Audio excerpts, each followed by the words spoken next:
তুমি দেখবা বহু মেয়ের কমপ্লেন, আমার জামাই নামাজ পড়ে না, নেশা করে, আচ্ছা নেশাবাদ, আমার জামাই নামাজ পড়ে না, একটু ঝগড়া হলে আজে বাজে গালিগালাজ করে, এক ওয়াক্ত নামাজ পড়ে না, জুমাও পড়ে না, সে কিছুতে কিছু হলে গায়ে হাত তোলে, সে আল্লাহকে ভয় পায় না, আমি কোরআন থেকে তাকে নসিব করি। আরে মনে হয় যেন সে কোনো এক দিনদার কাউকে বিয়ে করে এখন কমপ্লেন দিচ্ছে না।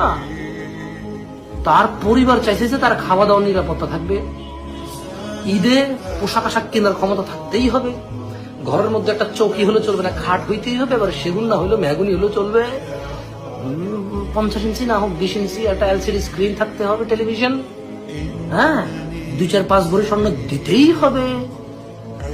তারা ওগুলো সব পাইছে, এখন পোলা হলো বেদিন, এখন বলে যে দিন লাগবে। আরে ভাই, সে জন্ম থেকে তার এই 25 বছর বয়স পর্যন্ত আল্লাহ দ্রোহিতা সে বড় হয়েছে, তুমি এখন তার থেকে দিন কামনা করলে তার উপর অত্যাচার। এটা সে তো বিয়ের আগে যেমন এখনো তেমন, সে তো তার নিজেকে পরিবর্তন করে নাই, তুমি কেন তার পরিবর্তন চাচ্ছ? ওয়াই?